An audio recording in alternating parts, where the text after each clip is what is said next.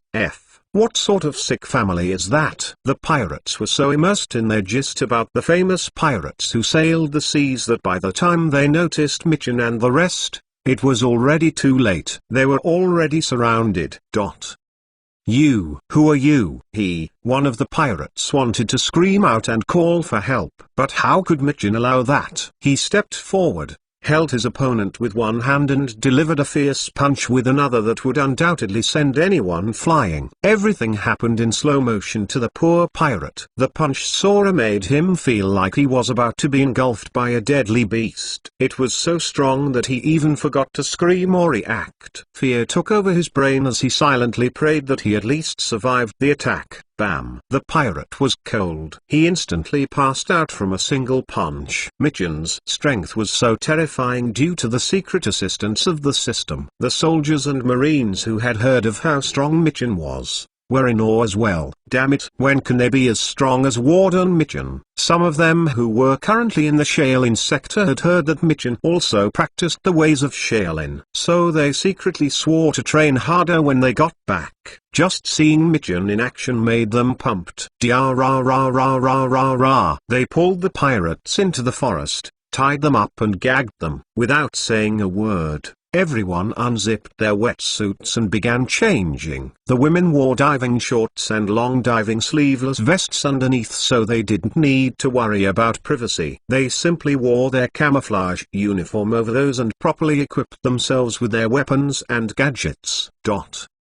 They dressed hastily as if their lives depended on it, and 3 minutes tops, they were done. Of course, they took an additional 2 minutes to double-check if they were missing anything or not. Michin nodded and took out this walkie-talkie. This is PC-3 to Control Tower 1. The chicken has laid and the path is clear. We're going in. Roger that, PC-3. Michin put his walkie-talkie away and smiled mysteriously. Heat vision on. 2 silencers in his hands. Hey, he was ready to see the target. Chapter 819 SHRH.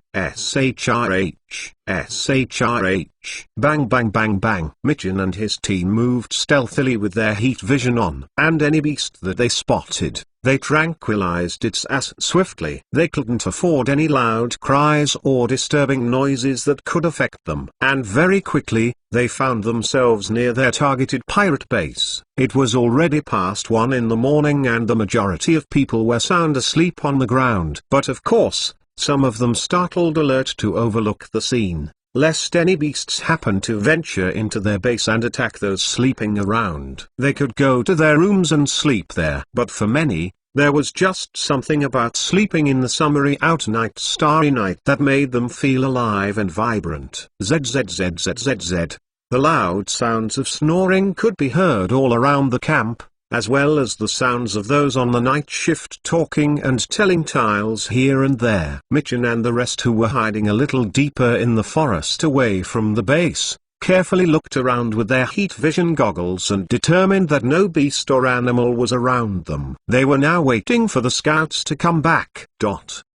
Report, sir. On the north side, the enemy is acting just as we predicted, and so far, they seem not to have noticed our arrival. Michin contacted each scout team on ground via walkie-talkie and confirmed the situation's current situation. Perfect. They were all good to go. Just as planned, Trigo, Jane, Mace and Cryo, your teams will lay in the shadows and surround the base in all directions, north, east, south and west. Leave no spot unturned. All 4 leaders nodded and quickly went back towards their teams a little further behind. As for the rest of you, you know what to do. Lead my team of 150 toward the largest building at the center. And the rest of you will clear the remaining 12 buildings within the camp. Remember, the moment any of you spot the target, signal for backup immediately. Now go. Yes, sir. With that, all team leaders made their way back towards their teams and quickly scattered themselves around the base at an angle that was close to their targeted building. Boom, boom, boom. Everyone's heart more or less trembled with all sorts of emotions. No matter how many times they've gone on missions, facing life and death always brought out a wave of emotions hidden within them. They tightly gripped their silencers and squeezed the levers while secretly counting down in their hearts, 5, 4, 3. Bang! Mitchin silenced several muscular pirates while making his way towards the building at the center. Plop! They dropped like flies, as if they were drunk. Bro, what the hell are you guys doing? Don't you know that we're supposed to stay alert? If everyone falls asleep, then wouldn't those wild creatures feast on us out here? Several pirates further away scrunched their faces up and walked towards the fallen angrily. What the hell? Did they think that they too didn't like sleep? How could they let these bastards shut their eyes when they were also feeling sleepy after all that heavy drinking earlier on? No way. They marched angrily and were about to kick the sons of a BCHS on the ground. But before they could do anything, they too found themselves falling in shock. Hell, what was this situation? Shock, fear and confusion had already forced their way into their hearts. And as their eyes slowly closed while dropping midair, they seemed to see several shadows passing them by. Had they been under attack this entire time? No, they weren't reconciled by how they went down. As pirates, they had pride. So how could they die like this? They wanted to curse out loud and vomit all over the enemy for making them so down in this manner. Who was it? Who was it that attacked their crew? While midair, they struggled to gain control of their bodies and fight these villains angrily. But unfortunately for them, they could only swallow their rage while closing their now heavy eyes. Bang bang bang bang. Mitchin and his team stealthily shot their way past several buildings. But when they were just 2 buildings away, one of the nearby teams was discovered by some of the pirates. We're under attack. What? Who would dare? Show yourselves, you scallywags. The pirates, who seemed to be asleep, quickly woke up in a flash, as if they had been up this entire time. Swing. They grabbed their swords while looking left and right continuously. Very soon, one of the largest and mightiest pirates stepped out fearlessly with a ridiculously large sword over his shoulder. Even though his belly and waist were well rounded and huge, he was still a tough nut to crack and a force to be reckoned with. The other pirates saw him and felt their fear slowly dissipate. Show yourselves now. How dare you attack the stone chest pirates? Stand out now, you cowards. You tell them, Big Man Benny. If they are so tough, then they should show themselves. That's right. Why are they hiding if they are that tough? Do you think that we will be scared of you? With Big Man Benny here, we have nothing to worry, eh? Bang bang, bam. What? Exclamation mark. Oh, everyone's eyes almost popped out of their sockets from the scene before them. What just happened? Everyone looked at the massive man who slipped to the floor in confusion and horror. There were no arrows or anything on the big man. So what made him fall? Was the enemy even normal? Were they the ghosts of all those that they had killed? Or were they ghosts that were after them because of the treasure chest that they had retrieved from Statham Island? Was the treasure really cursed? The legends were true. Everyone held their swords anxiously while taking several steps back in dismay. They took a big gulp of saliva and kept questioning themselves inwardly if they should run or stay. But the answer to their question came, and real soon, when several others fell mysteriously. Forget it.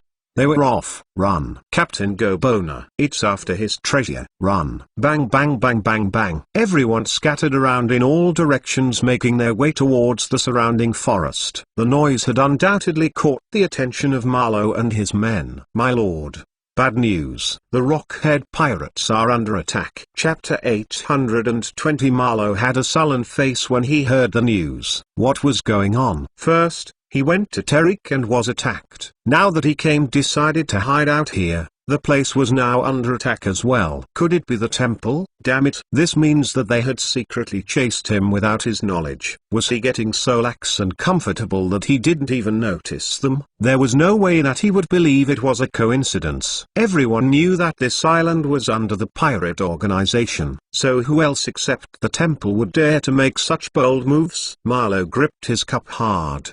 It appears that this time, they were ready to follow him to the end until he was dead. My lord, I've prepared an ordinary pirate outfit for you. HMHM. Since they don't know our face, we can just blend in the rest and flee to the safe place. HMHM. Wearing masks will only draw their attention to us even more. And it would be made suspicious since they already know that I always wear masks, Marlowe said while dressing up swiftly. He then roughed himself up and made his body look somewhat dirty. My lord, we have to leave now. Let's go. With that, the duo stepped out of the room and regrouped with 15 others on the same floor before heading towards the kitchen's back door. They ran alongside several panicky pirates that kept pushing them as well. Let me through. Let me through. Move. Get out of the way. At this point, no one cared about superiority or ranks. And even if they found out that Marlowe was powerful, so what? They would still act the same way to save their behinds. Marlowe's men quickly took out their daggers and continuously stabbed all those in their way. What a joke. They too had an obligation to get Marlowe out safely, or else even if they survived, Marlowe's brothers would still skin them alive. Plus, they truly had absolute loyalty to their master and didn't want to see him die or crumble here. They hastily led their master to safety, but when they were on the ground floor, they soon heard the sounds of ghastly screams all around them, which made them think that there might be thousands of knights out there ready for them. Of course, they didn't know anything about how the fallen pirates had died. Boom. PSHH. The moment they were about to step out of the building, a loud thunderous sound echoed out and a string force pushed them back into the building mysteriously. They flew and knocked several other pirates down, and some even died accidentally from someone else's sword stabbing them. Cough cough cough. My lord, are you alright? Ratcliffe and the rest struggled to stand up, before rushing to pull Marlowe out of the pit of pirates scattered around. My lord, what was that? Has the temple now hired a sorcerer to deal with us? Ratcliffe clenched his fists furiously. My lord, once we get back to the base, we have to inform the leader about this. Marlowe nodded coldly while forcing his numb legs to stand. Some invisible force had literally shaken his entire core, making him feel powerless for a short while. My lord, stepping out might be dangerous. We will become a running target for the sorcerer out there. So why don't we? No, Quincy, Marlowe yelled in a deep voice. Stepping out is our only chance of survival, because if we don't take advantage of the chaos and level, then we might never get such rare opportunity again. It's best for us to go into the secret hideout in the forest and stay there indefinitely. At least there, we have a higher chance of getting food without getting caught. Since the temple is bent on killing us, then they'll probably stay here until they find us, no matter how long it took. So stepping out is our only way forward. And even if they do take us as live targets, we just need to safely leave the open space around the vase and get into the forest, and we will be able to lose them. They don't know the forest like we do, so that's our chance. Even nodded and quickly surrounded Marlowe. Of course, they weren't stupid enough to be the first ones out, so they began rallying the pirates like idiots and sent them out to be their guinea pigs. They were right. If we don't go now, then we'll just be sitting here, waiting for death. No. How can I die without a fight? Wouldn't my reputation be tarnished? But the enemy is a sorcerer, so how can we get that? Bro, can't you see the situation? They only have a handful of sorcerers but were many in number. So if we rush towards them, then wouldn't they be powerless to fight all of us at the same time? It's time we show these arrogant buffoons that we The stone chest pirates aren't one to mess with. Yeah, let's show them who's boss. Charge. Instantly, the group ran towards the exit in both fear and determination. Forget about the fact that they had been preaching about revenge for their pirate crew. Each and every one of them just had one thought in mind, and that was to flee into the forest. Charge. They leaned towards the exit determinedly, and this time, there wasn't any sudden force pulling them back. Was this it? Had they succeeded? They felt like they had seen the light at the end of the tunnel. TT. Success. Bang. Puff. They dropped to the floor in pain and unwillingness. Damn you. Couldn't you at least let them dream? Kachak. Michin refilled his cartridge and continued shooting those leaving the building, a little distance away from the door so that those inside wouldn't know that their comrades had fallen. Bang bang bang bang bang bang. The bullets actively avoided any fatal body parts since they were still trying to locate the target. Sanders. Escapees at 3 o'clock. Yes, sir. Gale. Window operation. Get on it. Spiro. 7 o'clock. Take care of it. On it, sir. But first, I think I've spotted the target. Michin's eyes opened excitedly and he quickly glanced towards the direction shown to him. Quickly. Take a shot. Sir, I've been taking many. But this guy has some godly luck by his side. He literally ducked to cough when I shit at him, and then someone bumped into him when you shit again. If Landon was here, he would nod in acceptance of the situation. As expected of the villain, one couldn't just take him down just like that. There had to be some big fight for him to go down. Damn it. Without thinking much,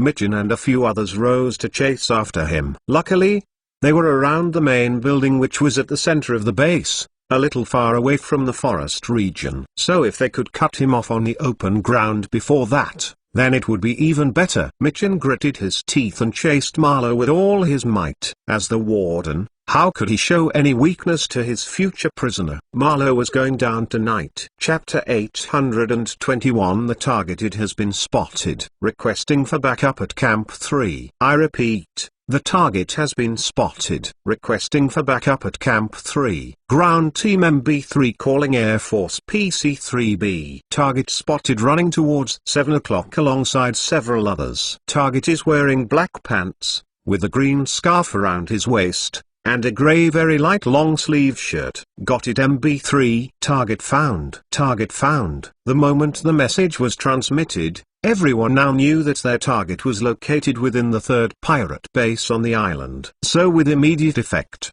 more Marines and soldiers were sent to mobilize the target. As for Michin, he was still frantically chasing the target. He activated his inner athlete mode and ran like a Terminator from the future. Don't you dare think that you can escape from me. 00. Marlowe turned around only to see the big guy dashing towards them in full beast mode. Who the hell was this? Bang bang bang. Ugh. My ass. Several people surrounding Marlowe dropped to the floor in all sorts of funny ways. The most pitiful guy was the one who was shit in his ass. The force propelled him forward, causing him to fly and land on his belly. Instantly, sweat began to form all around his body, as his immune system struggled to cope with the shot wound. Bam! He screamed out in unbearable pain from his butt. If he ever survived this, how could he ever hold his head up high again? The shame was just too much. He couldn't help silently cursing the perverted sorcerer who attacked him. Bro, upon all parts of my body, why did you have to go for my right butt cheek? Don't you know that you've made me lose face now? Scratch that. How was he supposed to sit after this? He looked at the wounds of others and compared them with himself. Others had wounds on their arms or legs, but Mr. Pervert over there decided to magically target his ass instead. Damn it, why was he so unfortunate? He felt violated. TT. He wanted to know why.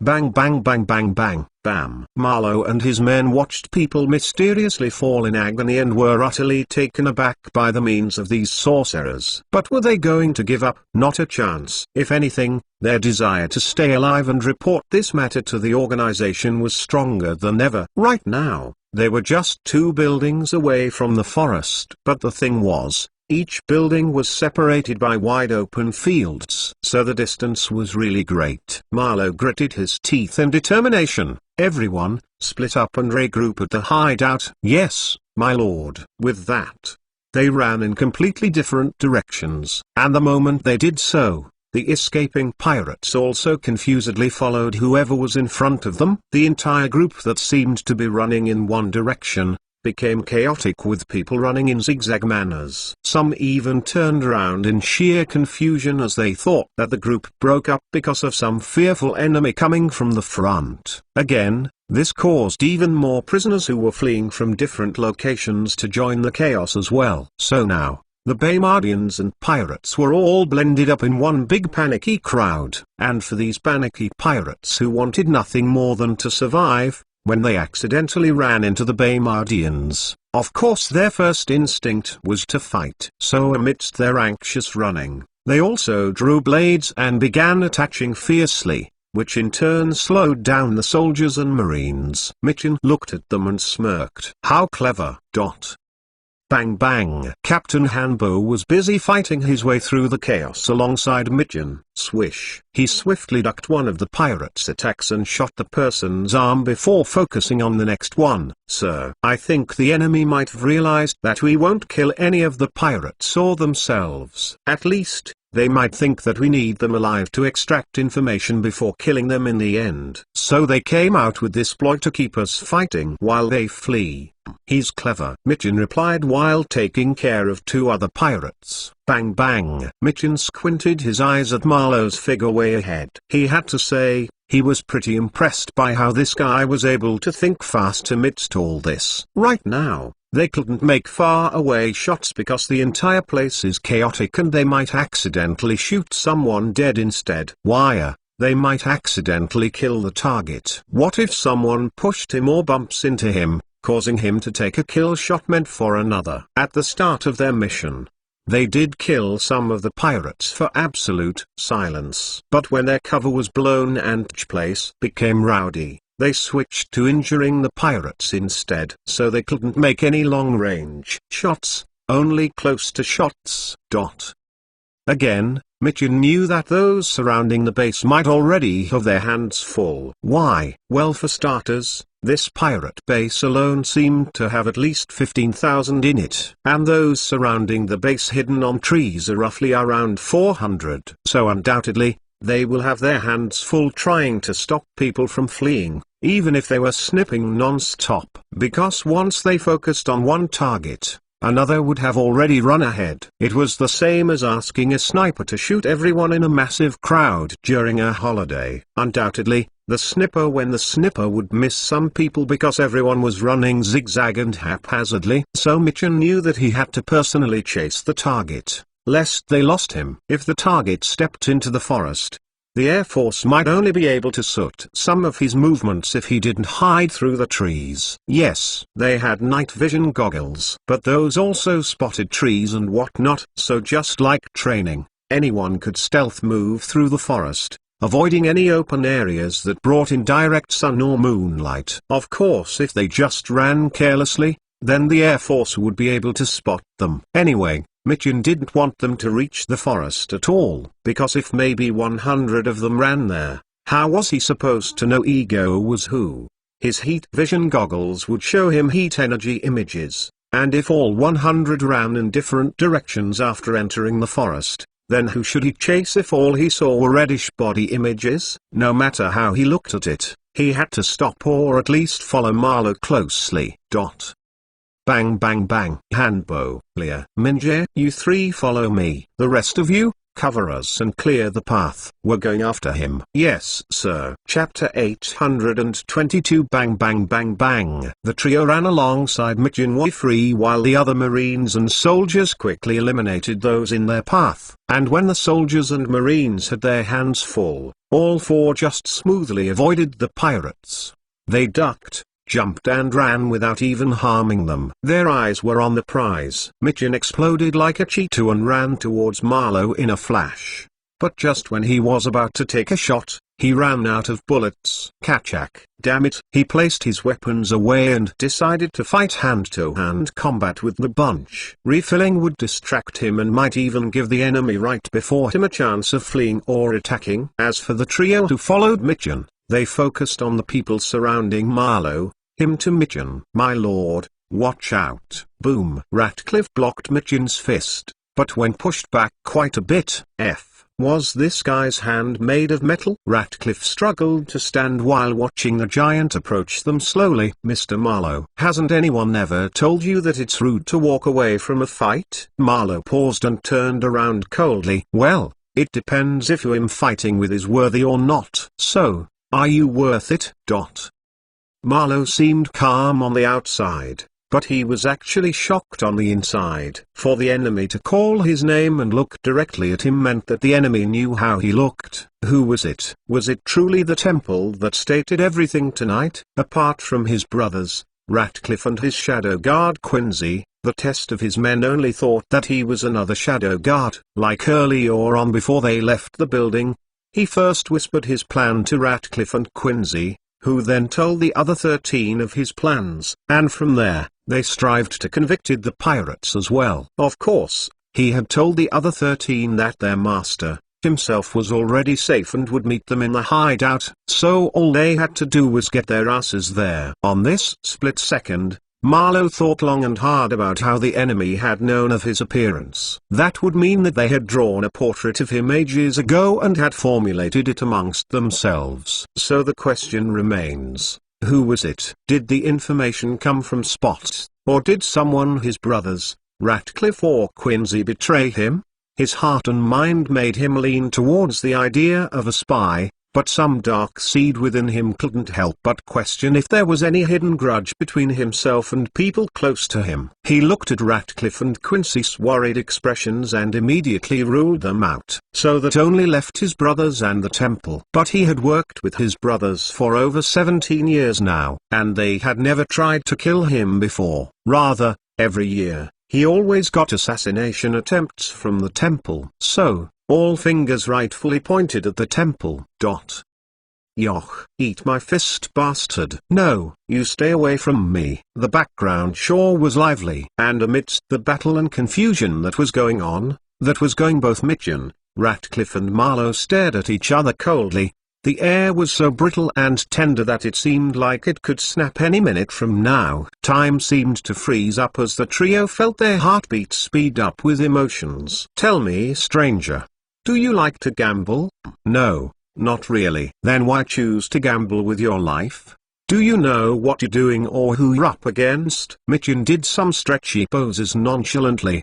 Don't know and don't care. TCH. Marlowe's mouth twitched with rage. How can this imbecile still act like this with no fear even after calling his name? Wait, that was it? So, they haven't told you about my identity, have they? If I'm not wrong, your group are mercenaries that take on dangerous missions, right? You could say that. Marlowe chuckled and smiled coldly. As expected, no one would be willing to take on such a task if they knew his real identity. So the time probably chose to get a mercenary group to do the job. Maybe they were from a different continent instead, because when they had been yelling and communicating amongst themselves, they used a weird language that he couldn't understand, Chinese. So even though they also knew how to speak in Pyron, he was more inclined to believe that they came from another new continent because no one within the Pino, Morgany, and Vaynita continent would dare attack a pirate island, even if the temple sent them. This only meant that these foreign mercenaries had taken the job cluelessly. This should be easy then.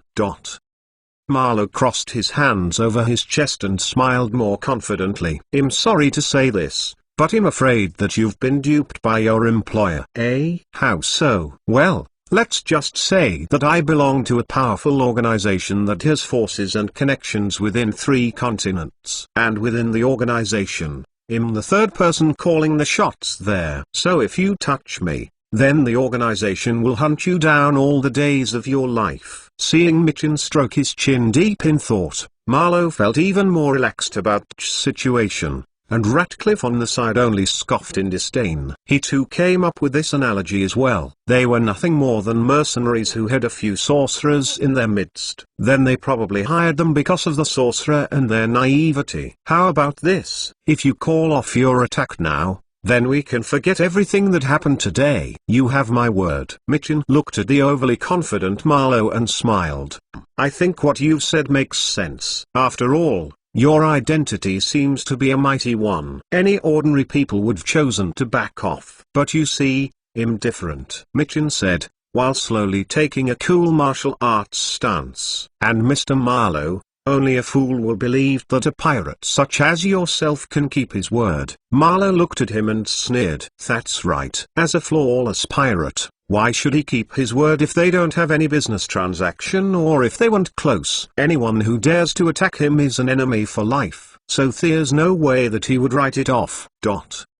Stranger, are you sure that you want to fight me? You may not know it, but I have two renowned names. One is the Baker, and the other is the Fast Legs. And do you know why people very close to me call me the Fast Legs? That's because right from birth, the strength within my legs has always been greater than the average person's. Though I cannot crush metal or stone, my kicks are always life-threatening to my opponent. I've killed people bigger and sturdier than you are with just a single kick. So it's not that I was running away from the fight earlier on. It's just that in my eyes, you are unworthy of my time.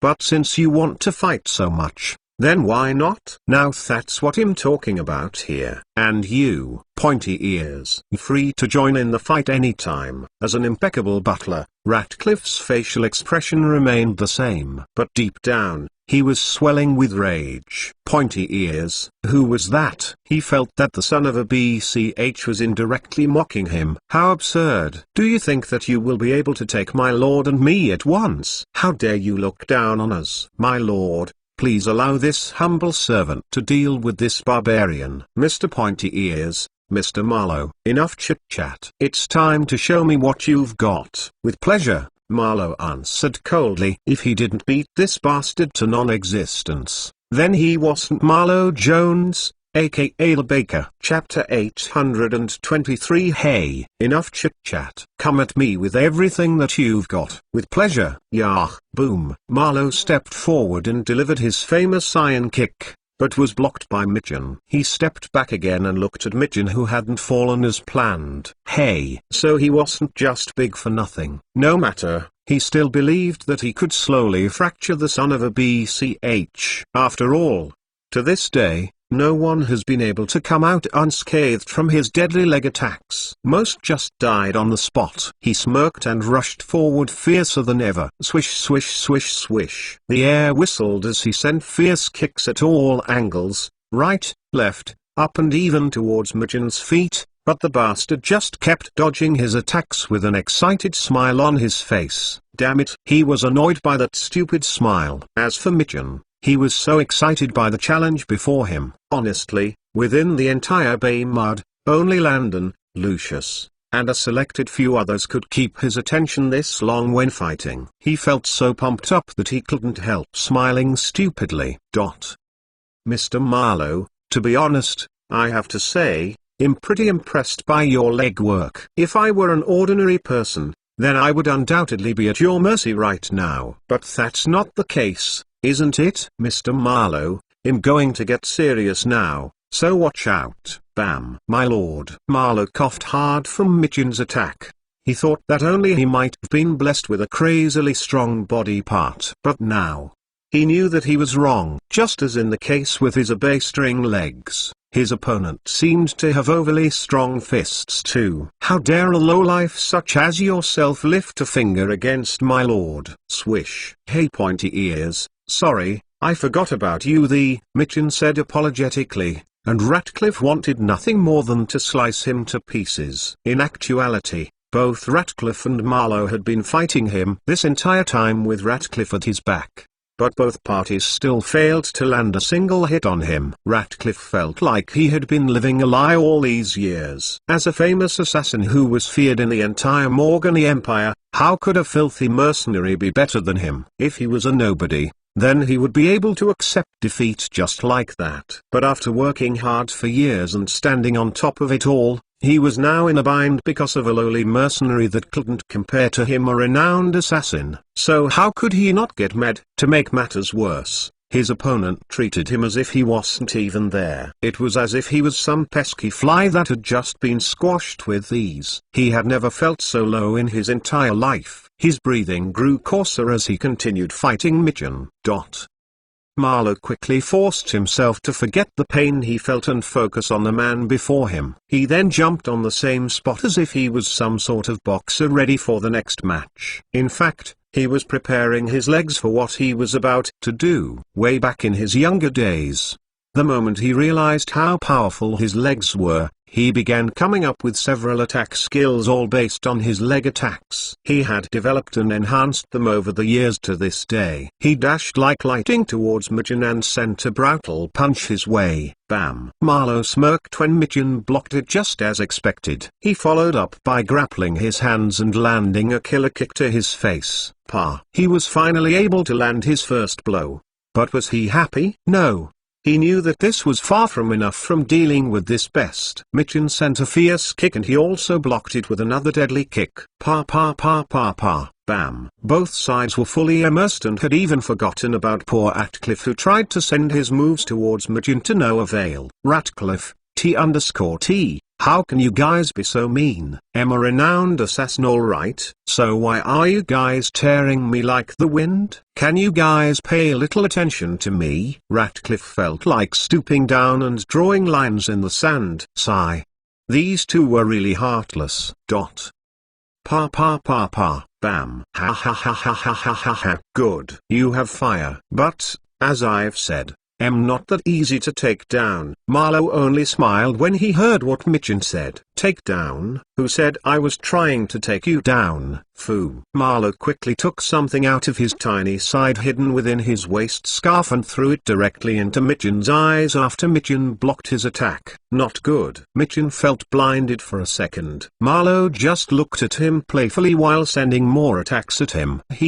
That's devil's tears. One of the famous plants on the island. You see, after drying it and grinding it to powder, it still didn't lose its effectiveness. Your eyes are burning, right? Hey, it has the same effect as putting pepper in your eyes, only that apart from the swelling, itchiness and pain you feel in your eyes, the victim will also hallucinate for a maximum of 4 hours as well. And as the hours pass, the pain greatly increases. Of course, there's a way to counter it.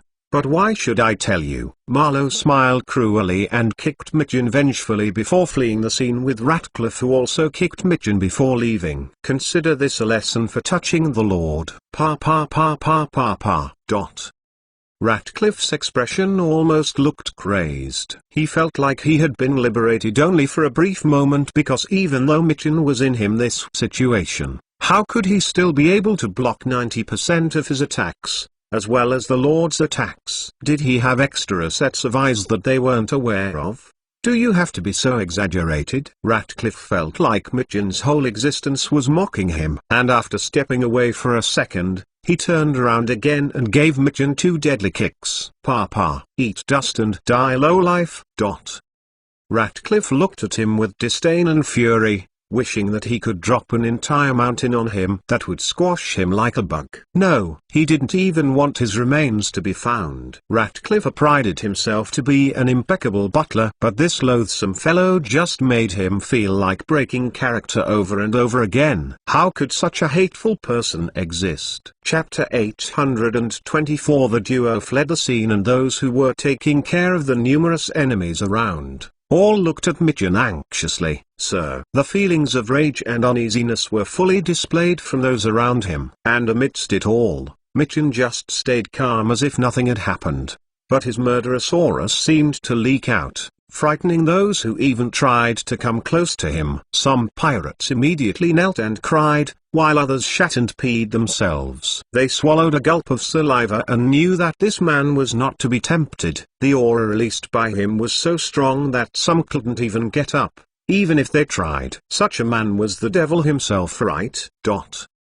Mitchell calmly stood up in rage while trying to bear the pain he felt in his eyes. He was starting to get dizzy, which meant that very soon the first stage of his hallucination would begin.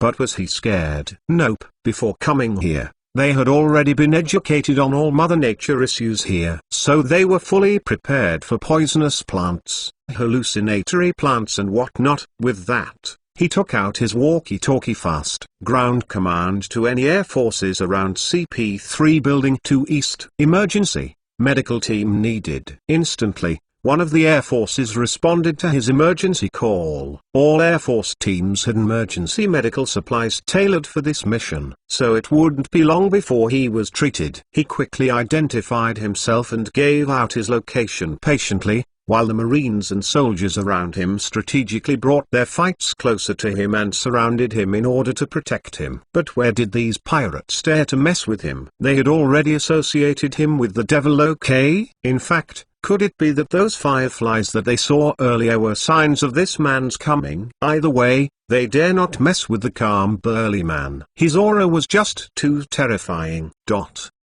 Mitchell sat on the floor in a relaxed manner and crossed his legs in deep concentration while trying to clear his mind through the Shaolin way. And as expected, the previously overbearing pain wasn't that bad now. Everything seemed to be within his control. He opened his eyes and smiled coldly. He swore that once he got eye relievers and the cure, he would ransack this entire island until he found Marlowe. Earlier on, he really held back his strength for fear of crushing or breaking Marlowe's bones or ribs. After all, he didn't want him to be permanently damaged while in prison. So he had lowered his strength during the battle and only used 30% of it. But now, his fury made him want to raise it higher. If Ratcliffe knew that he didn't even use half of his strength when fighting him, the guy would probably puke out blood and die from fury. During the attack, his body almost snapped into two when he received any of Mitchell's attacks.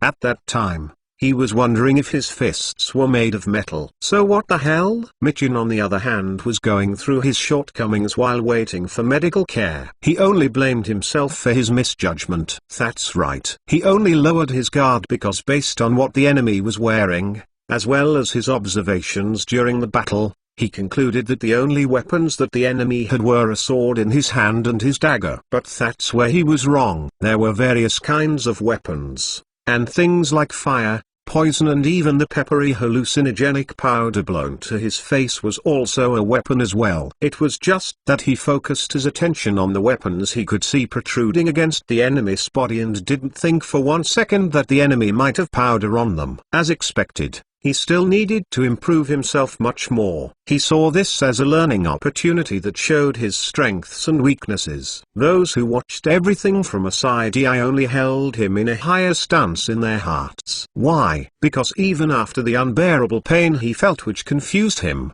he still managed to block 90% of the opponent's attacks with his eyes closed. Additionally, he was also able to land several fierce attacks on the enemy as well. They felt that the enemy could only escape by pulling this cheating stunt. If not, how could they ever defeat the Warden? It was just a fantasy dream for the enemy. So it was impossible. They only felt that they wouldn't be able to block those attacks with their eyes closed. As expected of a master.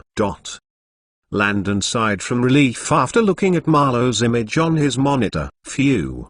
He could now relax. Earlier on, the moment he got the word that Marlowe had been spotted and was around Mitchell, he quickly put on the system's monitor to watch Mitchell. Yes, he had placed trackers on all leaders within this operation so that if they needed help, he could just warp himself to their locations. And now knowing that Marlowe was around Mitchell, of course amidst all the chaos, he found an isolated region within Camp 1 and opened his monitors. He scanned the area around Mitchell and located a safe place to warp to. From there, he appeared personally and placed trackers on Marlowe and Ratcliffe. So now he didn't need to worry about not finding them.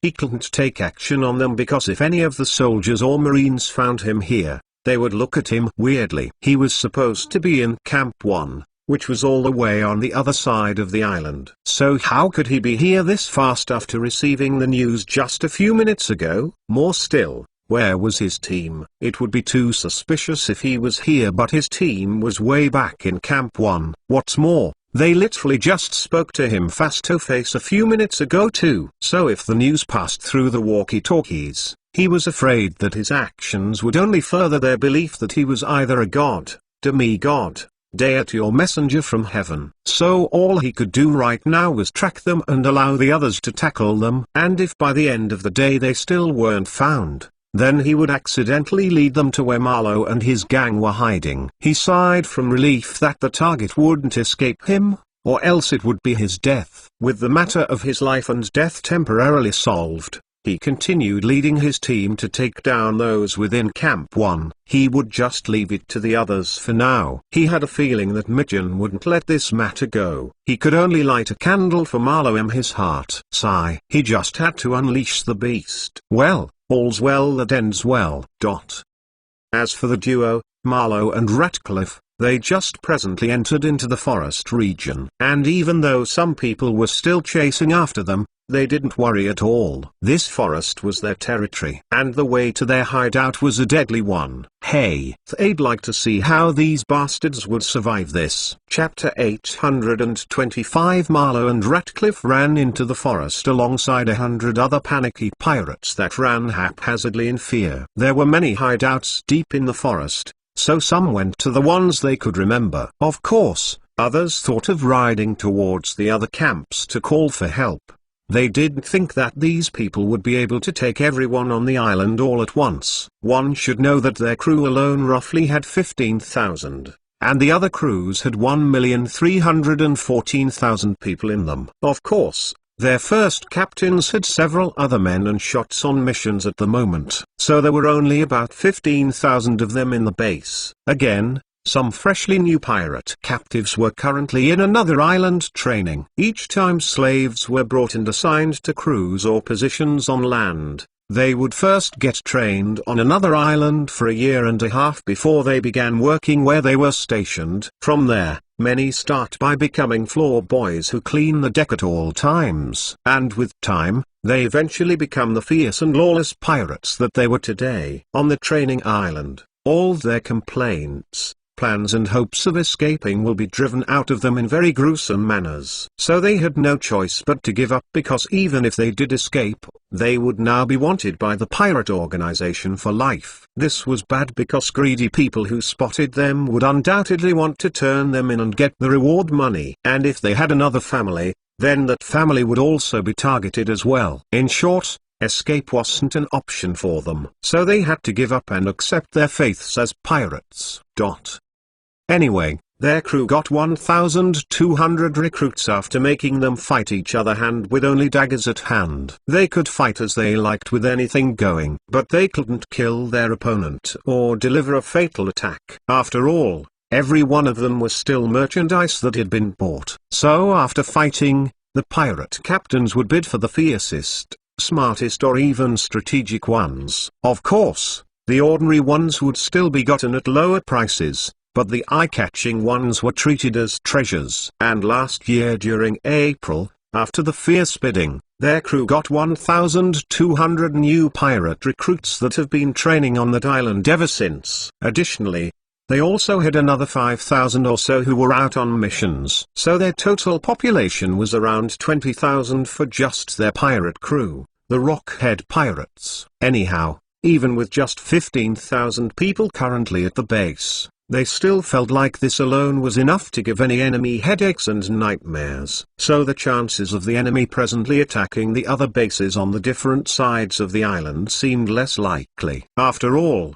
the other crews also had thousands of people there too. With that in mind, several pirates ran towards the island's extreme ends to get aid from the other pirate crews. Some also ran towards the ship docks of the other crews in order to get on their ships and urge them to set sail instantly. This matter needed to be reported to headquarters at once. And so just like that, Marlowe and Ratcliffe found themselves running and bumping into confused and panicked pirates that couldn't decide whether to go back, forethought to the sides.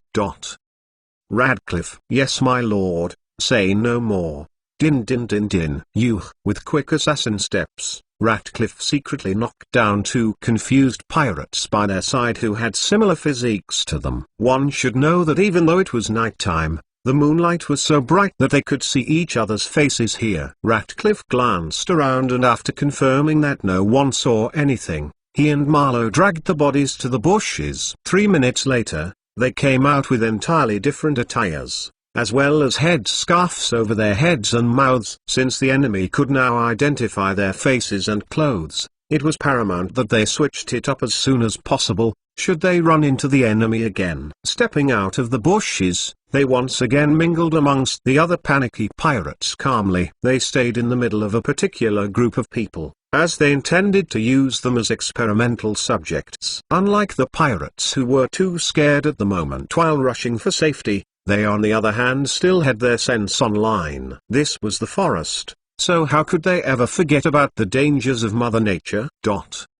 Ratcliffe and Marlowe looked at each other in understanding while ensuring they stayed in the middle of the group. And just as they expected, they encountered several tests from Mother Nature, all of which didn't affect them since they remained in their center positions. Many pirates drowned in sinking mud, while others ran close to massive beautiful but deadly plants that sucked them dry. Some idiot also accidentally bumped into a hongerous beehive that was a colony of red bees which were smaller than regular bees but more gruesome. The bees all swarmed around the idiot's face, disfigured him and killed him in a matter of minutes. But how could Mother Nature let things go? G-R-R-R-R-R-R-R. A deep grunting noise echoed all around the group, making many tremble weakly. Some had just been thinking about leaving the group and branching off to where they wanted to head to. But now, how dare they? The sound right now didn't sound like it came from one creature. No, it sounded like many beasts were out there hiding in the shadows, waiting to have a taste of their thick flesh. Sling. They took their swords and daggers out impatiently while carefully observing their surroundings. My lord, it appears that we have company. In this case, then this group is now useless to us, understand? Ratcliffe smiled broadly and while looking at the anxious pirates. My lord, I understand. Good. Chapter 826. The air was tense, as everyone kept looking around left, right, and center in fear. They stood rooted on the spot while trying to toughen themselves up in preparation for what was to come. The group had already lost several people because of Mother Nature's test. But previously, people died from plants, insects and even mud. And this time, hearing the fierce sound echo out made them remember that they were in the deep forest region where deadly creatures here liked to move in packs. They quickly gathered their spirits ready and put their fears behind them. Hey, if they could kill vicious sea creatures, then why couldn't they kill whatever was out there? Plus, many of them typically went out in groups to hunt while on the island, so their fears went down a bit. Of course, these men have forgotten that what they typically hunted were wild boars and other creatures that didn't move in packs as big as these. One should know that the island was somewhat close to Terik's shores, as well as Arcadina's shores. So they had specific merchants who deliver them several months' worth of supplies like wheat, rum and other foods regularly. That said, they only got their meat from the non-dangerous or semi-dangerous regions of the forest. Over the years and decades, many groups that went hunting hardly met many setbacks because they stayed within the safest regions. They were very well aware of the dangers deep within the forest and dared not step this far unless it was an emergency. It was because of the danger level here that the crew had sent an entire group of 10,000 people to create and establish several hideouts in the forest securely. Of course, they also stored their treasures there as well, so that if anyone never dared to sneak into the forest to steal them, then they could only wait for death. With plants and animals that were both blood-sucking and deadly, who would dare? They only went on to the forest every 3 months to check their treasures, as well as to continue familiarizing themselves with the way. Again, at least 800 people were sent at once to one hideout location for safety. Their numbers were so big that no creature dared to attack them openly and could only let them pass. But now, their situation was different. Their group of about 100 people had dwindled due to Mother Nature. And now, there were only about 60 of them. Either way they looked at it, the situation wasn't favorable to them. But everyone still felt like, provided it wasn't the intruders but a mere animal, then they could do it. They stood courageously while vigilantly observing their surroundings, and soon, the creatures revealed themselves. Roar. Everyone looked at the beasts in shock. Gentas. They were an aggressive breed that sent fear down several people within the Pino continent. They looked like a very hairy leopard with a flower ring around their necks. That's right. They had large flower-like petals around their necks that could close and open just like a regular plant could. One could say that their appearance was somewhat cute, but make no mistake, those flower-like petals on the ring of their necks had a tiny tube running through them that squirted out a very toxic fluid at a high velocity rate. The fluid released could make the enemy numb for a maximum of 5 minutes. Sure, the time sounded short when compared to other numbing creatures, but they had sharp razor-like claws and teeth and would enable them to kill their prey in a heartbeat. So 5 minutes was more than enough for them. Again, the creature was twice the size of a regular leopard and also had a single massive tail that broke into 2 tails towards its end. If anyone from Earth saw it face to face, they would undoubtedly forget its cute fur and feel frightened. Goodness! It was about 2 meters tall when standing on 2 feet and 4 meters long. Its sheer size alone was enough to intimidate anyone. The pirates looked at the beasts that were almost as tall as they were and took big gulps. These huge greenish gentas were not to be looked down on.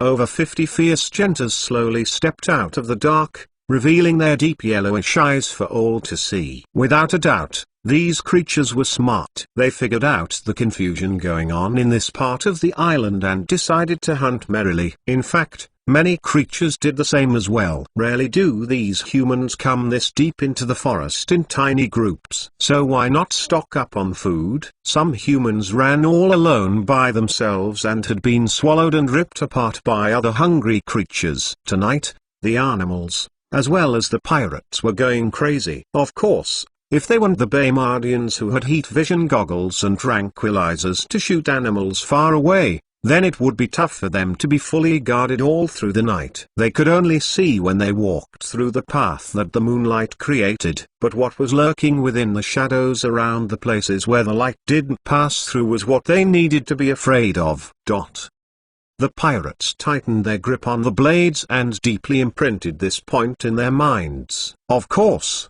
the gentas were also looking at their prey intensely as well. Marlowe and Ratcliffe stared at the creatures that had jumped from their left side. Hey! It seemed that they had been chosen by them as prey. Marlowe chuckled playfully. Come here, big guy.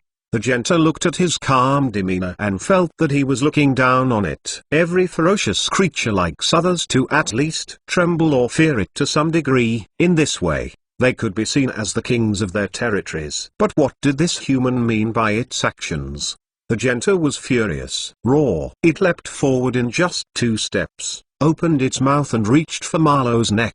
Marlowe immediately lifted his right leg and made a sweeping motion in the air, kicking the herd right in the face. Pa! The beast whimpered and wailed while using his paws to caress its cheeks before lifting its head to look at Marlowe in disbelief. It had many doubts in its head. Are you really human? Are you sure that you're not another beast that just looked human? Blood trickled from its mouth and slowly slid down its body. The beast looked around and stood up in embarrassment as it didn't want its fellow gentas to witness such a thing. Hey! What was he going to tell them? That he was knocked down in one swoop easily by a human's kick? They would just look at him in disdain. And within their pact, the females will undoubtedly not choose him as a partner. He got up instantly and acted as if he wasn't the one who was smacked a few seconds ago. It looked at Marlowe's sarcastic smile and felt angry all over again. Roar! This time, it squirted its fluid at a high velocity from its petals. But Marlowe used another person as a shield and later taught it a lesson again and again and again. The poor guy was beaten so much that it doubted its life. But of course, not every creature was in a bad spot as it was, and not everyone was as fortunate as Marlowe.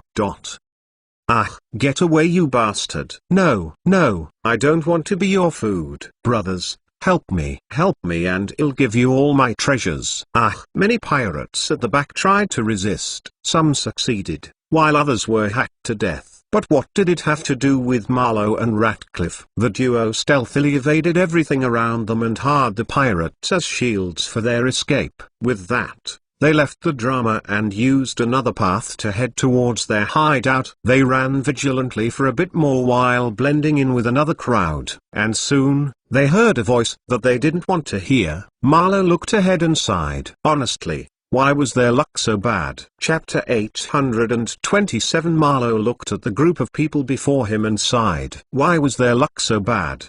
The thing that troubled him the most is that he just had to run into Mityan again. Damn it. If he had known, he would have stayed on the previous path rather than branching off towards this direction. He figured that the earlier path might have other dangerous animals around, so he chose another route towards their hideout. Of course, during their journey, they had indeed wasted time bypassing Mother Nature, which slowed them down considerably. One should know that the island itself was enormous, and the closest route after leaving the base to the hideout would take them 1 hour and 3,545 minutes if they weren't stopped here and there by Mother Nature. It was deep, profound within the forest, so it wasn't something that could be reached in a matter of minutes. Marlowe and Ratcliffe smiled bitterly when looking at the enemies before them. Well, the good thing was that the enemy, particularly Mityan, might not know that they were the ones he was looking for. They now had a completely different outfit, and their faces and hair were covered with scarves as well, so maybe they could still escape this unnoticed. The pirates were utterly shocked and anxious when they saw the enemy step out of the shadows in all directions. Mityan looked at the group coldly while scrutinizing them sternly, and soon, his eyes lit up when he saw Marlowe and Ratcliffe, who were in different outfits. Even without seeing one's entire face, there were bits of clues here and there that could still aid them in identifying their target. Mityan, who personally saw their target face to face, had noticed several major vital points. Firstly, the way Marlowe ran, his body size, height and his eyes made Mityan get suspicious. Of course, in the group, Mityan had 5 suspects that could be Marlowe and 3 suspects that could be Ratcliffe. All 8 suspects had scarves around their faces and heads, which wasn't an uncommon or suspicious thing to do in the forest since it can prevent bugs from biting your face and whatnot. Plus, some pirates saw it as a fashion sense, so they wrapped themselves up, only revealing their eyes. Earlier on, when they were still hiding in the shadows, Mityan quickly identified his suspects amongst the group of 35 and selected 7 marines and soldiers to take on 7 of the suspects. Of course, he chose to take care of the last one amongst them. But as fate would have it, the person he pinpointed was actually Marlowe. With the plan fixed, Mityan and the other 7 focused on their prey while the rest of the soldiers and marines concentrated on the remaining 28 pirates. Of course, this wasn't the first group that Mityan and his team had caught off guard. They identified possible suspects and attacked the suspects with combat, while the other pirates were asked to either surrender or get shot. As for how they would get transported out of the forest after getting shot, well, there were already other teams that took care of that, so they wouldn't have to walk for hours just to get to the base, because if they did, some might die from excessive bleeding or injection. To put it simply, there were soldiers and marines assigned for transforming the prisoners. And all this was made simple with the help of the pirates themselves. The pirates did a great job creating several too narrow-laned roads, which were probably used when transporting their treasures, hunting yields and whatnot. Of course,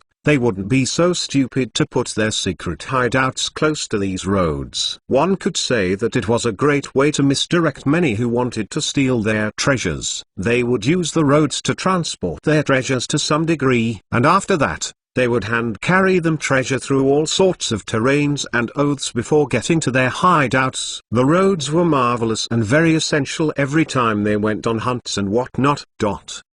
Anyway, another set of teams from the ships have already been sent to each base. That's right. The transport ship that came alongside all 8 Navy ships had already released several military trucks and prisoner transport vehicles on all enemy docks. They drove straight to all bases and were now here for pickup and drop-off. More importantly, thanks to the forest roads that the pirates created, the trucks all from into the forest to some degree. That said, if a team captures enemy pirates, they would first contact the Air Force teams, which will in turn contact any available prison transport teams within the nearest or closest vehicle-accessible roads. So even if they captured the enemy on a foot trail path, they just had to locate the nearest road from them, and the transport team will drive the vehicles at a close enough distance before contacting the team to bring the prisoners towards the vehicle. From there, the prisoners would get on the ship, get first aid,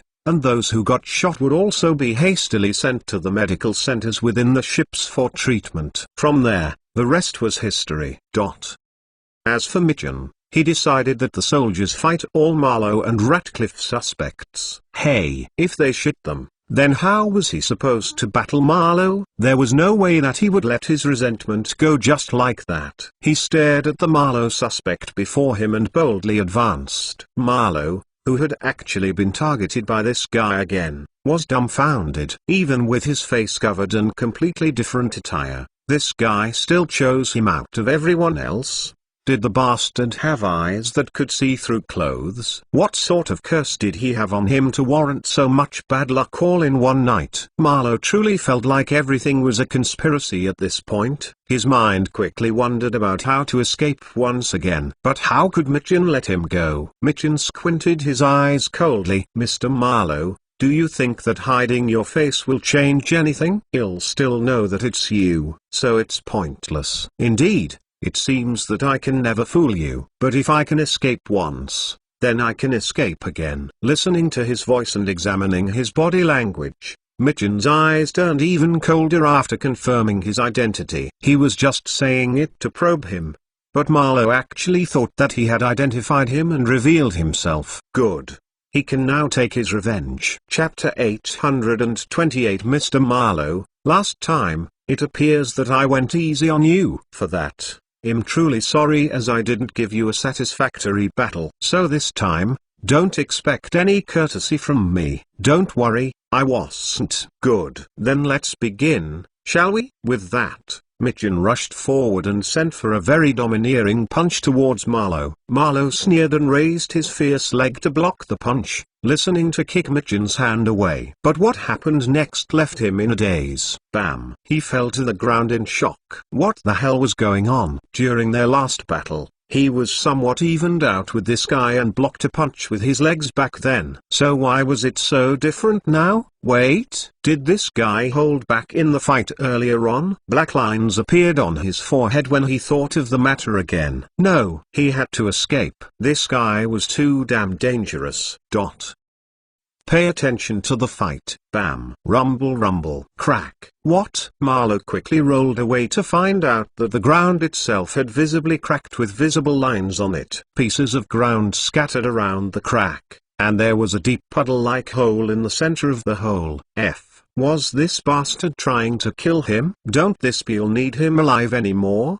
Didn't he know that just one punch from him and his entire bones might shatter? He would definitely die from such an attack. And what about the vibrations from the ground that he felt earlier on from just that on punch? Such a thing might his blood boil and spill out of his body. No, he was sure that the strength released from this last punch was way powerful than the one that sent him flying earlier on. He couldn't help but sweat a little. Son of a BCH. What sort of mercenaries had that villainous temple sent after him? The other pirates who had already been taken down opened their mouths wide in shock at Mitchum's literal groundbreaking punch. They couldn't help but look at those who captured them gratefully before looking at Marlowe pitifully. Bro, what exactly did you do to anger this devil? Many were so shocked and scared that they forgot the pain from their injuries and silently thanked their lucky stars that they didn't meet such a fierce beast. What if after all these beatings, the poor guy still got hit by that sorcerer thing gun? Wouldn't that be too pitiful? TT. Many quickly turned obedient and did what they were asked to do while they were supported away to the transport vehicles. It was best for them to go far away from this beast, lest they angered him. Hopefully, they would never see him again. But how would they have known that he was their warden? Sigh. Their prison days were sure to get lively. Bam. After getting his attention once more, Mitchin controlled his strength again and smiled playfully. He didn't intend to give him any time to rest or think deeply. And as the battle advanced, his attack speed also increased as well. Like a storm, he sent another punch that was so fast that a strong gust of wind came from his fists. Bam! Pluck! Marlow spat out blood after receiving a direct hit. He clutched his chest and felt like the hit almost made his heart burst out of his chest and fall out. He gritted his teeth and roared in rage. He sent his famous flying kick towards his opponent, but Mitchin just leaned back and grabbed his legs, swinging him in the air ape style before tossing him to a nearby tree. Bam! Marlow didn't have time to rest as the moment he landed, Mitchin had only appeared next to him, ready to make his next move. Bam bam bam bam bam bam bam. Marlow had never felt so aggrieved in his life. He felt like a test subject for all of Mitchin's antics. Ho's body hurt so badly that he was willing to raise the flag of defeat. But something within him still strongly urged him to escape. It was just that his body had been badly hit that he could hardly stand on his own. He thought rationally about it. It wasn't entirely impossible to escape. Firstly, even if he got captured in the end, he didn't believe that he wouldn't be able to find a way to escape once they brought him to either Yoden or Deiferous empires that the temple had their bases in. That's right. Both empires are very far away from here, and on sea, he might even meet some pirates and find a way to escape. Again, even if he could escape during the voyage, the moment they got on land, he would be able to escape during their long journey to their bases, which could be months away. In his mind, he just needed a little recuperation time before he would be able to flee. Well, that was one option for his escape. Another would be to focus on these mercenaries. All they wanted was money, wealth, prestige and women, right? He realized that he had been going about this wrong. During his fight, he only told them to step down after revealing his identity and educating them on how powerful the pirate organization was. But thinking about it now, how could these desperate mercenaries give up the massive amount of money they had been promised if they got the job done? They had wasted their time and resources to get here, so who was going to compensate them if they back off? More still, it does like the reward money was too good for them to leave this mission alone. That said, even though they might be a little scared after hearing about the pirate organization, they still decided to capture him because of greed. So if the problem was wealth, money, prestige or anything else, then why not give them what they wanted? Bam bam bam bam. Wait. Mitchin lowered his leg, squatted down and started at Marlow coldly. Well, what is it? I'll double the amount of whatever your employer offered you if you let me go. No. Scratch that. I'll triple it. Seeing Mitchin remain silent, he grumbled silently at how greedy these mercenaries were. Fine. I'll give you 5 times what you were initially promised. Mitchin looked at him and smiled broadly. Mr. Marlow, it seems that you've got our identity wrong. You see, we're not mercenaries. What? Marlow exclaimed in disbelief. We're not mercenaries. As for who we are, you'll know that in due time. With that, Mitchin knocked Marlow cold and took out his walkie-talkie. This is Ground Team MB3 calling in. Primary mission accomplished. Target acquired. I repeat, target acquired. Chapter 829. This is Ground Team MB3 calling in. Primary mission accomplished. Target acquired. I repeat, target acquired. Mitchin quickly lifted the unconscious Marlow and placed him over his shoulder caveman style. Of course, he took out all his weapons and also handcuffed him before taking him away. Mitchin personally wanted to deliver him to his cell on the ship. Who knows if the target would get up and try to flee. They were already exhausted as it is, so they didn't have time for any more hindrances. My lord. Ratcliffe, who was busy fighting another soldier, anxiously tried to break away and rescue his master. Mitchin turned around and smiled. Oh, pointy ears. I almost forgot that if he's here, then you two would be here as well. Hey, I haven't forgotten your last goodbye message. But seeing as we have a very long time to get acquainted, I'll settle my scores with you later. Winnie. Yes, sir. Finish him. Winnie moved like lightning and Carrot scoped him as well. Pap. Ratcliffe unwillingly fell unconscious. Winnie removed all of his weapons and also handcuffed him. Of course, each time they dealt with a group of pirates, they would handcuff them and then the transport team would give them more handcuffs after taking the prisoners away.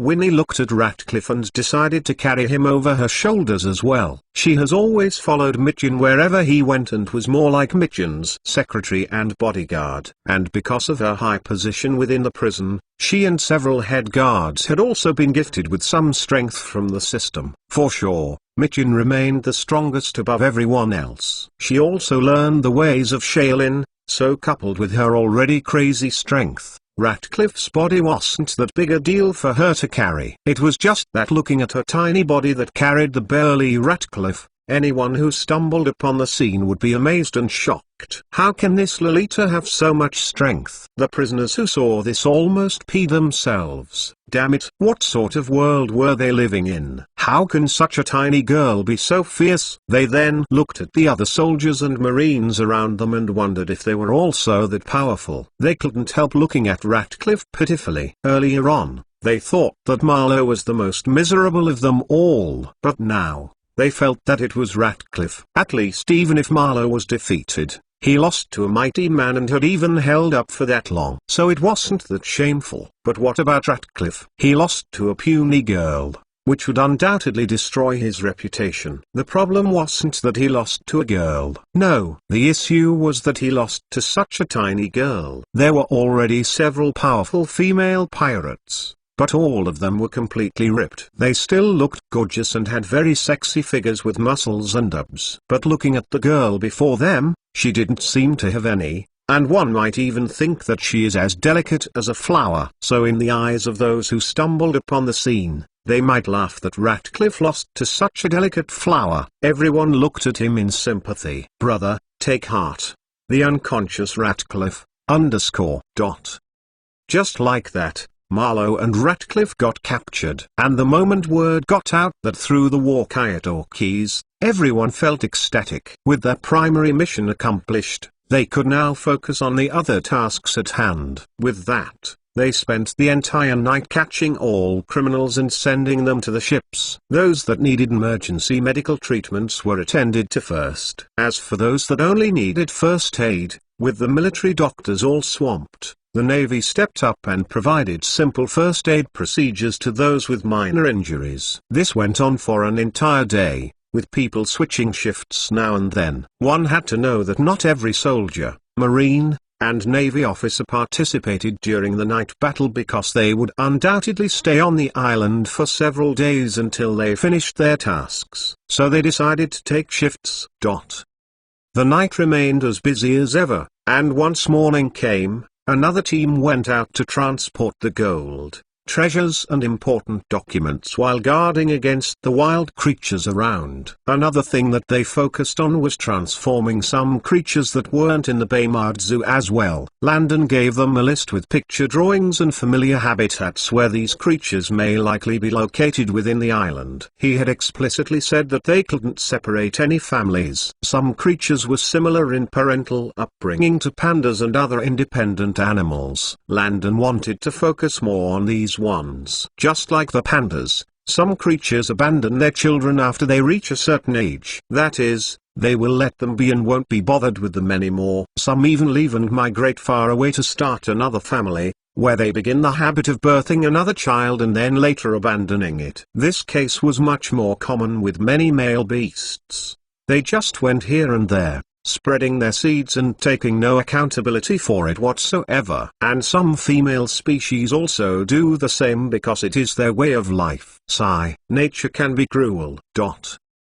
Landon wanted to take particular species that could be independent on their own. Of course, he would take both males and females, hoping that they reproduced and continued their lives once they got to the zoo. And so, several teams focused on searching for them. They tranquilized them and transported them into the cargo ship. Apart from doing all this, They also raided all grains and non-perishable foodstuffs within the bases. This can be donated and used for charity once they get back. There was no point leaving it here for the next wave of pirates to use. Following that, they also wore several protective suits and went out uprooting and transporting some plants too. They will grow them for medicinal purposes, as some plants might have several rare properties which can better their lives. Landon looked at it all and smiled broadly. He could finally go home. But before that, there was still one more thing left for them to do. Chapter 830. After taking a nap,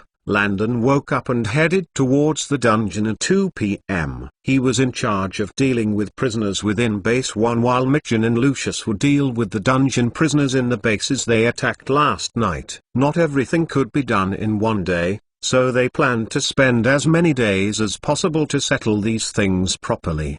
Din din din din din. Landon calmly walked into one of the rooms and sat behind the desk there. All rooms within the building were now used for interrogation and questioning. Landon wasn't the only one who would do the questioning.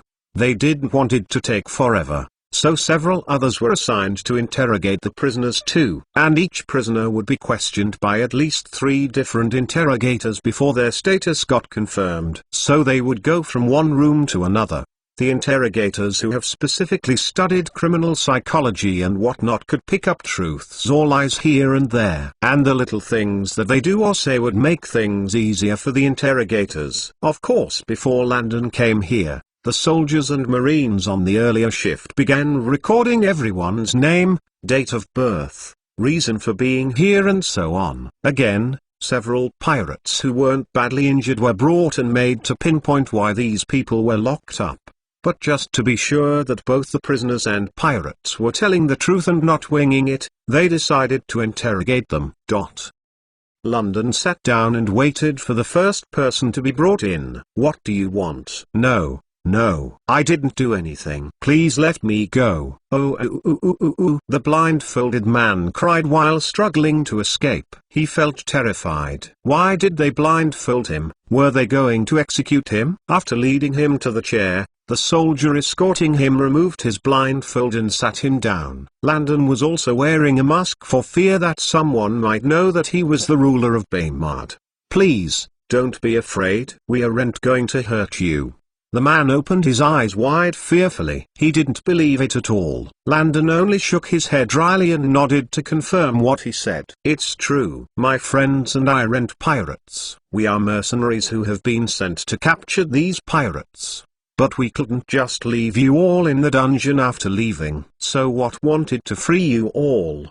But we first have to know why you were locked up. Really? That's it? HMHM. So if you tell us why, then free to go after some days. You have my word. The young man decided to say everything that he knew. Even though he still had doubts about him getting freed, it was better to take this chance and see what happened. No?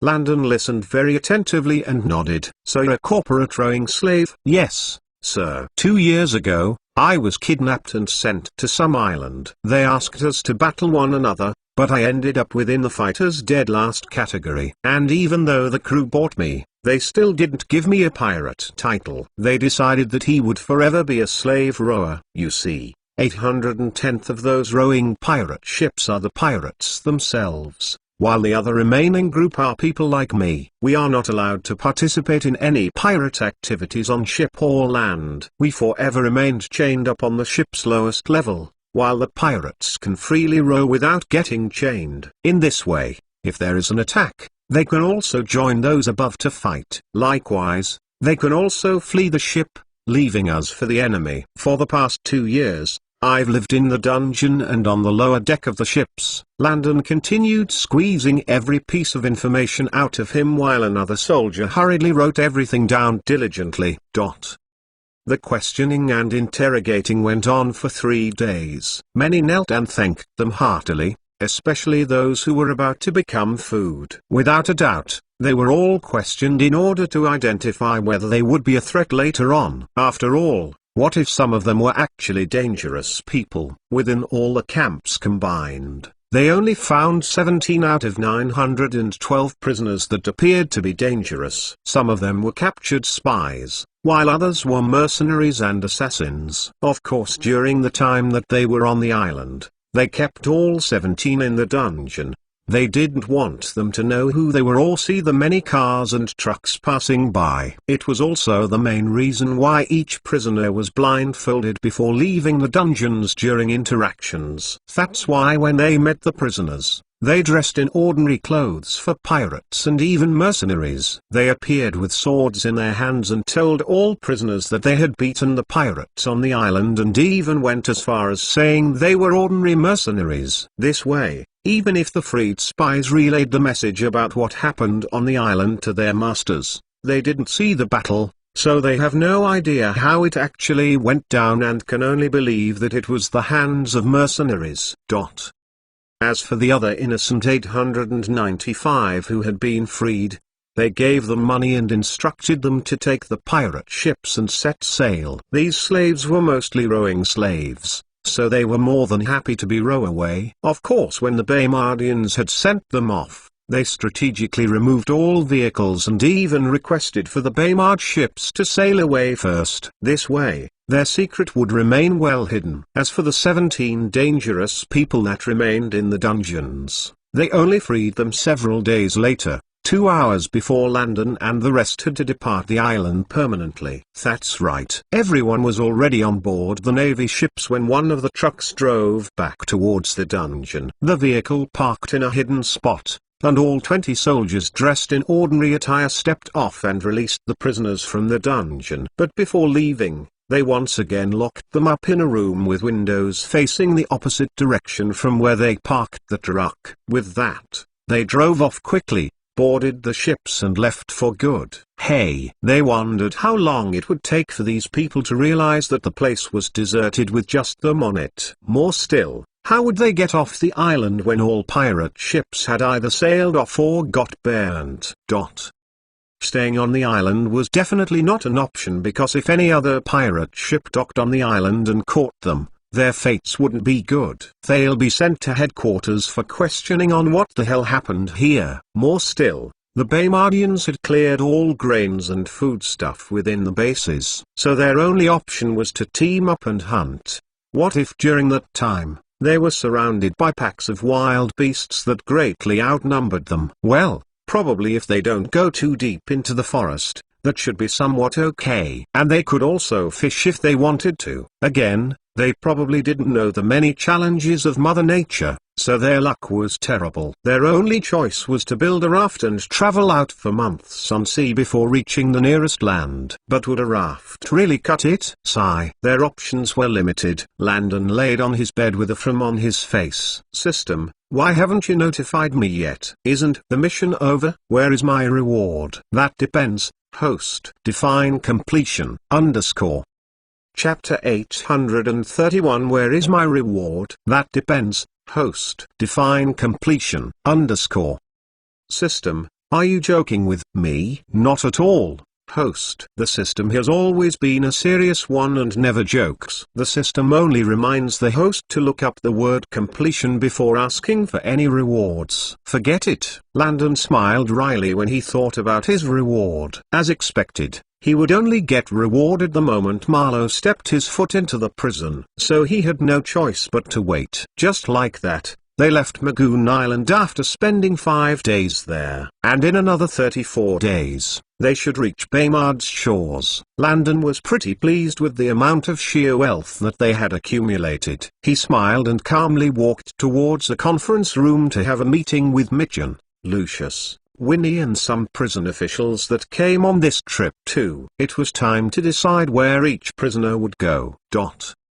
Previously, they had only debated on the fates of Marlowe and his men. But the other pirates were different because unlike Marlowe, they weren't cannibals. Again, some of them were rookie pirates that haven't stayed long in the crew. They had low fighting abilities and weren't that much of a threat. So they'll be placed in any sector below Sector A, depending on their capabilities. They wouldn't place them in a place where everyone was stronger than them. Everyone would go where they were supposed to. Of course, all 3 pirate captains will stay in Sector alongside some of their fiercest crew members. All this had to be finalized before they arrived at Baymard. That way, they could settle them down faster, and he could get his reward. With that, he hastily left his room and headed for the meeting. He felt like if he didn't do it now, the system would find other ways to play with him. Of course, the system wasn't the only one that enjoyed playing around. Far away,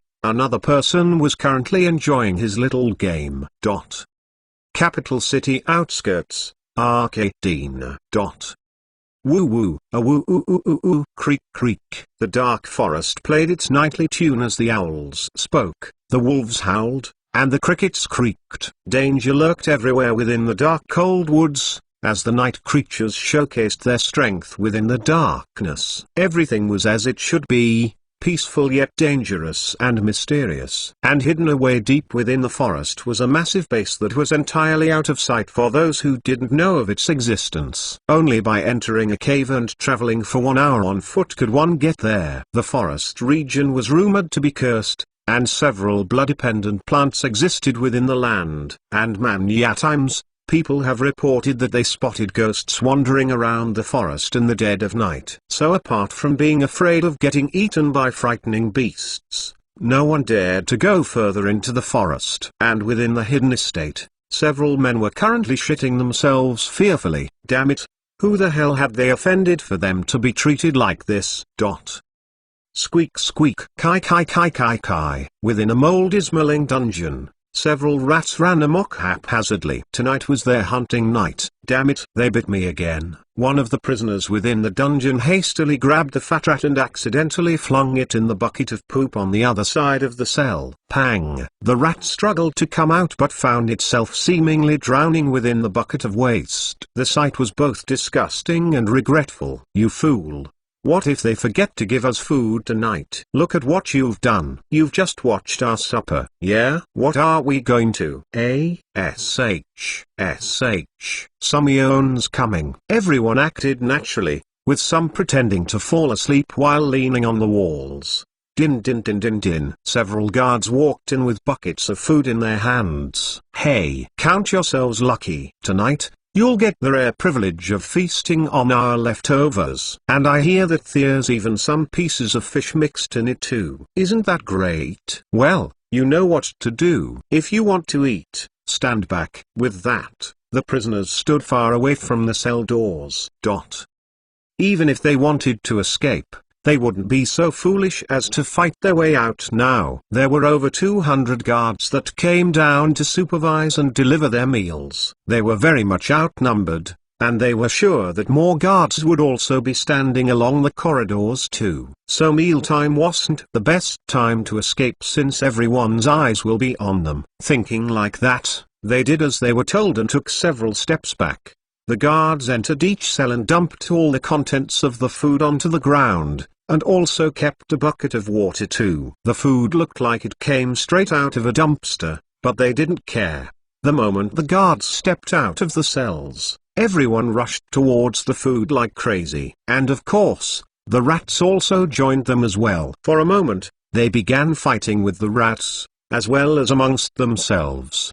They cleaned the entire floor, leaving no crumbs of good behind. Not even a single grain of rice could be seen on the dirty rat-infested floors. They licked their hands and tried to savor the taste as much as possible. Who would have known that they who were the highest of nobles would end up like this? What do we do? If we keep staying here, they'll definitely kill us all. He's right. The guards said that they were only waiting for their leader to come before taking care of us permanently. So what do we do? No, I don't want to die now. How can I leave everything that I have to those bastard children of mine? My heir is currently on an assignment far away. If I die now, those ingrates would probably squeeze him out of his inheritance before his return. How can my legacy be inherited by some concubine or lower-rated wife? That will be the greatest sin in my life. Going to kill us? Everyone spoke nervously while trying to come up with different example plans. Suddenly, the figure dressed in black appeared before them, an assassin. Everyone instantly became alert. Their hearts raced with several thoughts of death and unwillingness. Who are you? The man in black just looked at them calmly and smiled underneath his mask. Who am I? Well, I'm your savior. Chapter 832. Everyone was first surprised and taken aback while directing what they had just heard. Did this mean that they wouldn't die anymore? Their eyes beamed with joy as their lips quivered with excitement. Ha ha ha ha ha. They'll finally be able to get out of here. Some of them began fantasizing about how they would bring the bones of whoever was responsible for their capture. Because from what they were told, it appears that one of Alex's most trusted followers had planned this all to teach them a lesson for not saving him. Every time the guards spoke about the matter, they would look at them with disdain and even more them for being hypocritical. They felt like maybe one of Alex's sons, Eli or Connor, were secretly making things happen behind the shadows. After all, it was only right for them to fight this matter out. But why didn't these two sons understand their position? Even if they wanted to help Alec, how could they do so when the masses were against him? From what they were told, the person who ordered their kidnap came from far away to witness their deaths. So it was probably Alec's sons who had kidnapped them. Everyone quickly put the whole thing at the back of their minds and focused on the matter at hand. Their escape. The man in black hastily spoke to them while looking left and right severally. Everyone. There's no need to ask questions now. Minister Gonery, your first son paid me a lot of money to find your whereabouts and bring you back safely. My men have already surrounded the place. We are here to take you home. Gonery felt touched when he heard that his heir had paid a ton of his personal money just to get him back. Who wouldn't like a filial son? Meanwhile, the others didn't even bother to get him out. HMPH. Wait till he gets back and cleans them up. Everyone looked at the man in black as if he were their savior before looking at Gonery pitifully. Old friend, you wouldn't think about leaving us here, right? Yeah? Remember all the times we shared? You can't leave us here. Alright. Look, we'll even compensate you for the trouble. Fine. Fine. Save them too. The man in black nodded. And out of nowhere, 4 other men in black appeared and aided him in opening the dungeons. From there, they ran through the corridors and quickly noticed that several guards had already been killed. It looks like what that man in black said was true. His men should have already surrounded the place by now, so there was nothing for them to worry about. They ran confidently and even kicked some of the dead guards on the floor to release their pent-up rage. Pa.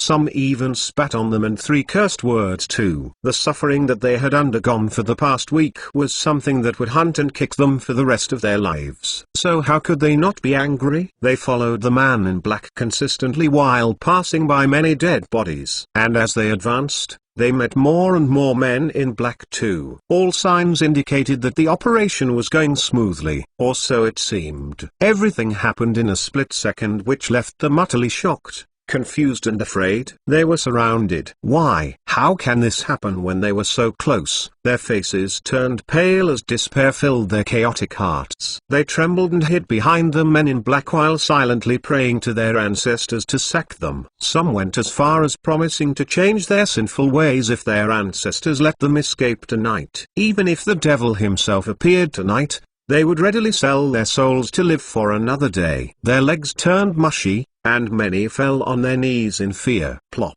Who would save them now?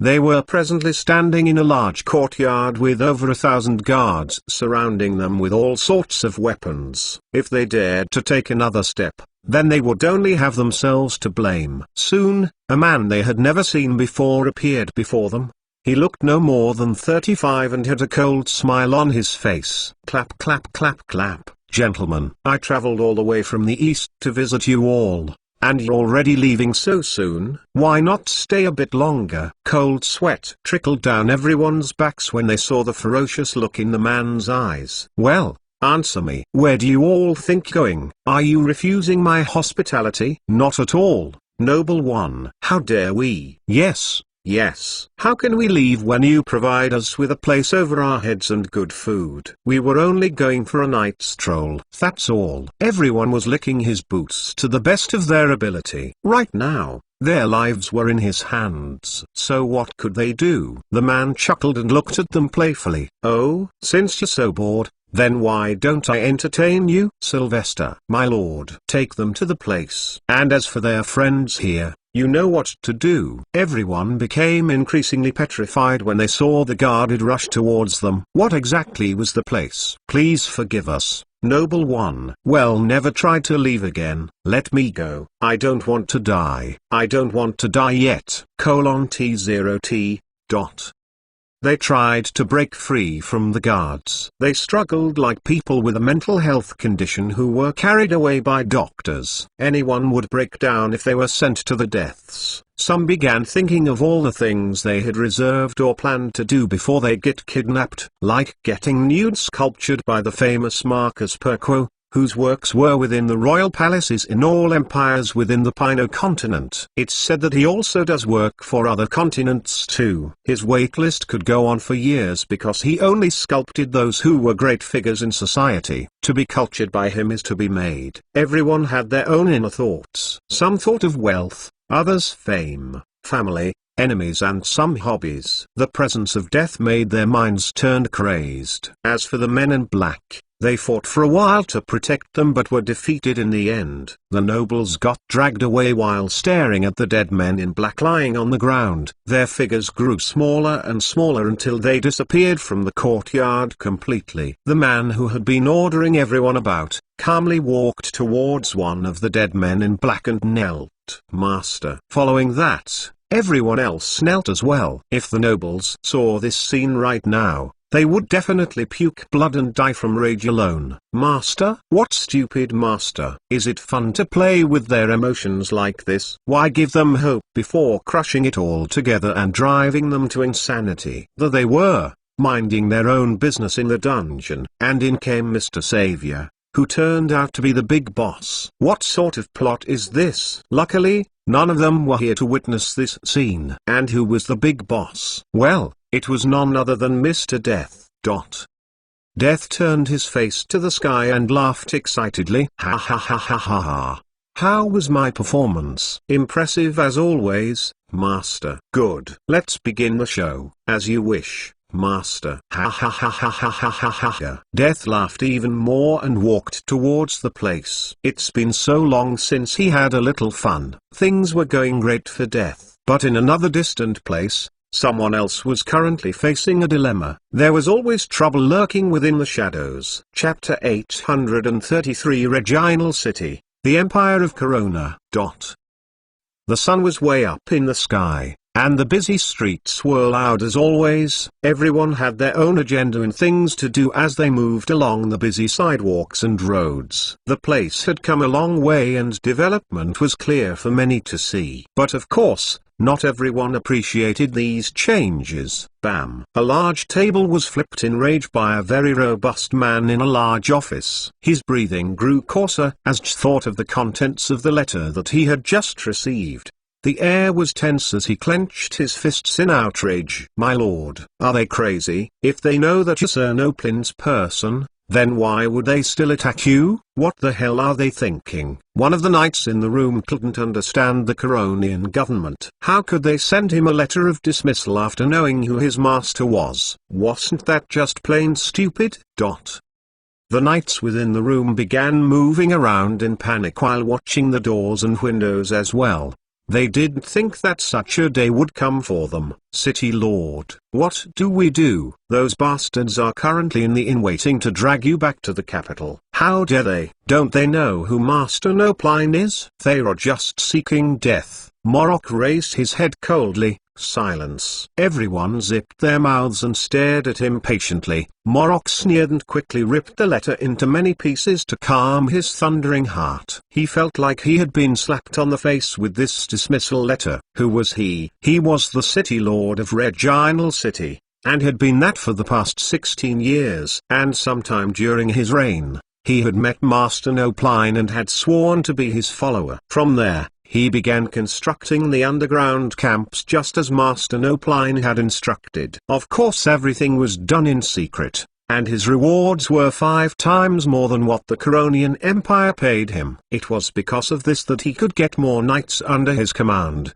His power grew alongside his wealth. He could have any woman he wanted, no matter the cost. Even his 4th wife had been stolen from another man. But so what? No one dared to resist or deny him anything, or else the price would be death. Likewise, no one dared to tattletale to the royals because of Sir Nopline. So seeing that everyone else seated his master to the bone, he couldn't help wondering if the Coronian royals were too justice-seeking or stupid. It's clear that they had just found out about his crimes after all these years. Still, any smart person would close his eyes and turn their faces in another direction because of his backer. But these royals were demanding justice instead. How foolish.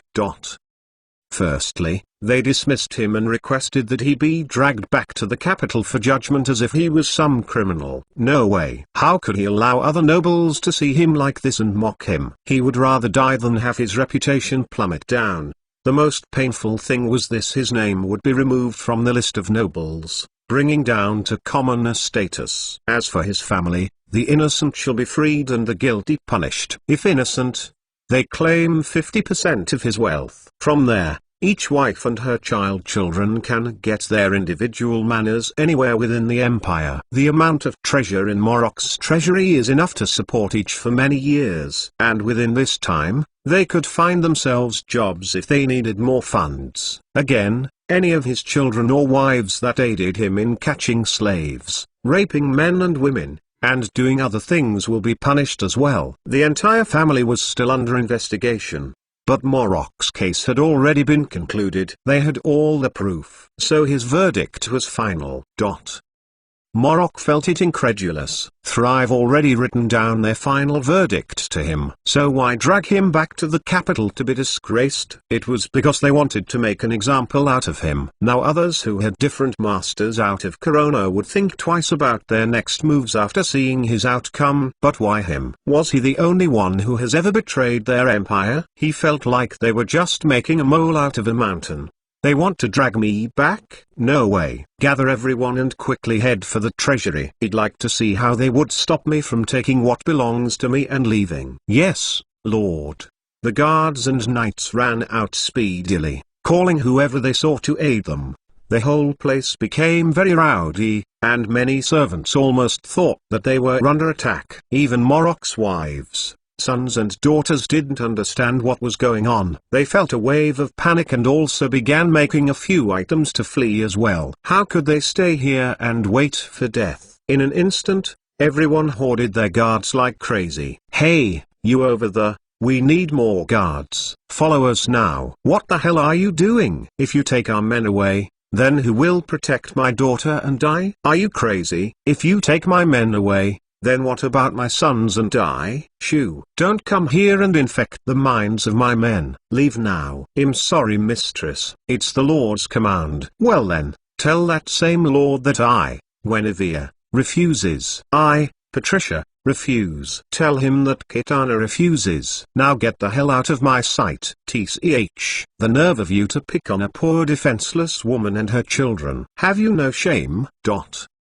When Morok got the news, his blood boiled. How dare they deny him? What happened to all the good times that they had shared? As expected, women were all tough-faced demons. He almost wanted to match over them and back them to pieces, but now the time. He had to hurry. The clock was ticking, and time wasn't on his side. He was now on the run. Chapter 834. As for Morok's wives, they brutally refused to give any guards to him. He already had 610 of the knights under his control, so why was he so greedy? They packed their stuff and decided to slip out as well. It was better to hide somewhere in the city and later send spies to check the situation. They weren't fools. From the moment they heard that their husband sent people to ready all horses and carriages, pack his belongings, as well as carry some things away from the treasury, they instantly knew that this bastard thought of leaving them behind for whatever enemy was coming. Since he didn't think of them, then there was no reason why they should give two f's about them. Everyone was on their own. As for love, who did they love most? If not their children, they made their decision to leave the man who abandoned them now and flee with their families. Stormy waves were set in Morocco's heart as he watched the men load stuff into the carriages and wagons anxiously. He became very irritable and began lashing out angrily. "You there! Why the hell is it taking so long? How difficult is it to carry that tiny chest? Hurry up! And you, why are you just standing there admiring him? Is he your lover? Get over there and help him now." Everyone buried their heads deep in work and dared not defend him. After all, he was still Sir Noplin's person, and they believed that soon, Sir Noplin would solve Morocco's current predicament. That's why they decided to follow him. But how would they have known that Noplin was dead? In just a few months from now, those that chose to side with Morocco, the newspapers would deeply regret the decisions that they made today. But that was all in the future. For now, not everyone chose to leave with Morocco. Yes, they did follow his orders and load the wagons and carriages, but they weren't going to follow him out because he was no longer the city lord. They worked for the empire and had their families here, so they were scared that any wrong move might cost the lives of their families. That's why they chose to be neutral. In future, if Morocco won, they could plead and join him again. After all, it would be a loss for him to execute thousands of knights due to resentment. At least that's how they saw it. For now, they chose to be neutral, not hot, not cold, but warm. Morocco's crazed expression brightened up considerably when he saw the last item getting loaded up. They didn't take everything within the treasury, just enough to last them until they got to one of his estates in Tariq. Well, it was way more than enough. But so what? He grabbed his hands at anything that he could see. Ha ha ha ha. That was the last one. Wait.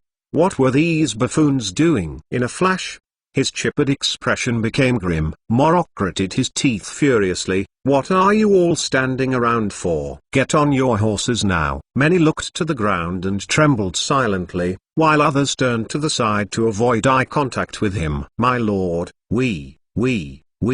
we're not going with you." Sling. "Say that again?" Morocco unsheathed his sword and looked at the cowardly men before him. They trembled and dared not repeat their words. "How many people will go with me? Get over here now." Instantly, 1,009 stood on the opposite side. That's it. He had 12,000 people on this shift alone, and only 1,009 chose to go with him? Ha ha ha ha ha ha ha ha. He laughed coldly and gazed to the skies as if trying to remember this day. He couldn't very well kill the remaining lot because they were way more than those who decided to follow him away loyally. Early on, he wanted to make an example out of those who chose to stay. But who would have known that the whole thing would play out like a joke? Even though he wouldn't be able to remember their names or faces later on, these betrayed better pray that he doesn't find them, because although it would be a loss to kill all of them, there were still some things that were worse than death. Morocco was very spiteful. He glanced at the crowd coldly and scoffed. "Since you've made your choice, then you better not regret it." With that, he and his loyal knights stormed out of the estate, never to return. And the money they left, all the guards who previously lowered their heads stood firm and sneered at Morocco. They didn't for 1 minute feel like Morocco would be able to deal with all of them, even if he came out victorious in the end. Morocco rushed out with bloodshot eyes. He looked at the city gates and felt like he was very close to freedom. What royalty? If they have the ability, then let them personally come down here and get him. Didn't they say that he wouldn't be able to leave the city? Then why was he succeeding now? They had just left the city, which made him laugh confidently. The gentle breeze blowing on his face calmed his emotions, arousing positive feelings within him. He felt unstoppable. Too bad the feeling didn't last long. Morocco scrunched his face the moment his carriage stopped. What was going on? Who would dare to stop the city lord? He poked his head out of his carriage window and spotted several strange carriages surrounding them. He recognized them immediately. These were Baymardian vehicles. Soon, a very plump person got out of one of the vehicles alongside several others. They all had swords on them. The chubby figure playfully strolled towards him alongside 2 other guards. "And who might you be?"